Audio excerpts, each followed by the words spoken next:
La seconde épître de Paul aux Corinthiens, chapitre 9. Il est superflu que je vous écrive touchant l'assistance destinée aux saints. Je connais, en effet, votre bonne volonté, dont je me glorifie pour vous auprès des Macédoniens, en déclarant que l'Achaïe est prête depuis l'année dernière, et ce zèle de votre part a stimulé le plus grand nombre. J'envoie les frères afin que l'éloge que nous avons fait de vous ne soit pas réduit à néant sur ce point-là, et que vous soyez prêts, comme je l'ai dit. Je ne voudrais pas, si les Macédoniens m'accompagnent et ne vous trouvent pas prêts, que cette assurance tournât à notre confusion, pour ne pas dire la vôtre.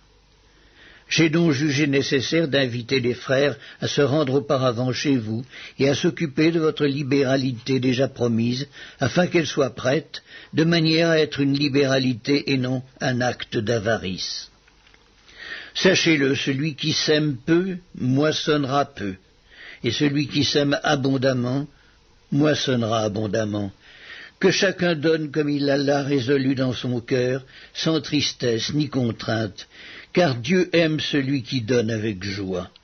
Et Dieu peut vous combler de toutes sortes de grâces, afin que, possédant toujours en toutes choses de quoi satisfaire à tous vos besoins, vous ayez encore en abondance pour toute bonne œuvre, selon qu'il est écrit, « Il a fait des largesses, il a donné aux indigents, sa justice subsiste à jamais. » Celui qui fournit de la semence au semeur et du pain pour sa nourriture, vous fournira et vous multipliera la semence, et il augmentera les fruits de votre justice.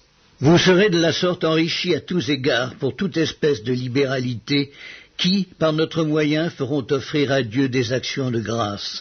Car le secours de cette assistance non seulement pourvoit aux besoins des saints, mais il est encore une source abondante de nombreuses actions de grâce envers Dieu. En considération de ce secours dont ils font l'expérience, ils glorifient Dieu de votre obéissance dans la profession de l'Évangile de Christ et de la libéralité de vos dons envers eux et envers tous. Ils prient pour vous parce qu'ils vous aiment à cause de la grâce éminente que Dieu vous a faite. Grâce soit rendue à Dieu pour son don ineffable.